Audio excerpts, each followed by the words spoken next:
Kuki singa taunaribasu makata na sathadanaba assembly na warep laukhre. Pawasi ngasi nung tilfongkiba kangla pau sedagi laukhatsavanay. Home gi thausu puriba Chief Minister N Biren na haujik sathariba assembly gi nung tilgi matamda sathakiba mifamda. 2005 tagi haukiba kuki lalulup singa chanariba su asida. Ground rule thugairiba group adu su chanadanavagi savada resolution lauraga center laingakta tharaga nei. Wapam asi ngasi sathakiba short duration discussion da tongan ba MLA sing na pukhalakpa wafam da Chief Minister na phongdokiba nei. Mifam aduda Chief Minister na hai haukiba January 15 da State Cabinet na kuki militant singa chanariba suwasi toknaba chei kiba wafam leire hai na phongdokhe.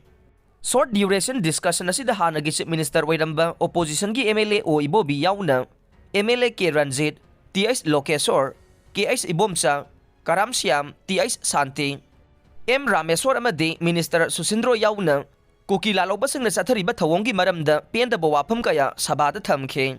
Loina na MLA sing aduna center da su abrogation taunaba warep lausi hai na MLA sing na discussion adu da puthokhe. Atheng bada ngasigi mifam na su abrogation taubada house na warep lauduna ayaba pikhre.